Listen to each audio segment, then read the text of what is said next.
ആത്മാവ് എന്ന് പറയുന്ന ഒരു സംഭവം അല്ലെങ്കിൽ സോൾ എന്ന് പറയുന്ന ഒരു സാധനം മറ്റൊരു വ്യക്തിയുടെ ശരീരത്തിൽ കയറാൻ പറ്റുന്ന ഒരു സാധനമാണോ എന്നും, അതല്ല എനിക്ക് ആ ക്യാരക്ടറിനെ ഭയങ്കരമായിട്ട് ഇഷ്ടപ്പെട്ടു, പെട്ടെന്ന് അങ്ങനെ ഒരാളില്ലാതായപ്പോഴത്തേക്കും പതുക്കെ പതുക്കെ ആ സ്വഭാവങ്ങൾ എന്നിൽ കണ്ടു തുടങ്ങി, ഞാൻ ആ ഒരു ക്യാരക്ടറായി മാറി, ഇങ്ങനെയാണോ ഇത് മാറുന്നത്? ഞാൻ വീണ്ടും മണിച്ചിത്രത്താഴിലത്തെ ഒരു എക്സാമ്പിൾ പറയട്ടെ. അതിലത്തെ കുതിരവട്ടം പപ്പുവിന്റെ ക്യാരക്ടർ ശരിക്കും പറഞ്ഞു കഴിഞ്ഞാൽ പ്രേതത്തിനെ അല്ല കണ്ടിരിക്കുന്നത്. ശോഭന നടന്നിറങ്ങി വരുമ്പോഴാണ് കണ്ടത്. പക്ഷെ പുള്ളി പേടിച്ചു, പുള്ളിയുടെ കിളി പോയി. വെള്ളം കാണുമ്പോൾ ആള് ചാടി ചാടി നടന്നു. അത് ശരിക്കും പ്രേതത്തിനെ കണ്ടത് കൊണ്ടല്ല, നമ്മുടെ ഉള്ളിലെ പേടിയാണ് അങ്ങനത്തെ ഒരു കാര്യത്തിനെ അട്രാക്ട് ചെയ്യുന്നത്. സിമിലർലി നമ്മുടെ ഉള്ളിൽ എന്താണ് എംറ്റിനെസ് നമ്മൾ ക്യാരി ചെയ്യുന്നുണ്ട്, നമ്മൾ പേടിച്ചിരിക്കുകയാണ്. അവിടെ ഒരു നിഴല് പാസ് ചെയ്താൽ ഞാൻ വിചാരിക്കും അത് പ്രേതമാണെന്ന്, പിന്നെ ഞാൻ വിചാരിക്കും എന്നെ എന്തോ ബാധിച്ചിട്ടുണ്ടെന്ന് ചിന്തിക്കാം. പക്ഷെ ശരിക്കുള്ള റിയൽ എനർജീസ് നമ്മളെ ഇങ്ങനെ ബുദ്ധിമുട്ടിക്കാനുള്ള ചാൻസസ് വളരെ കുറവാണ്.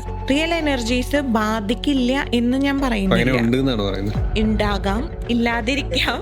അതിനെ തറപ്പിച്ച് പറയാൻ നമുക്ക് ഇതുവരെ സ്റ്റഡീഡ് ആയിട്ടുള്ള ഒന്നും എനിക്ക് അങ്ങനെ എടുത്തു പറയാൻ സാധിക്കുന്നില്ല.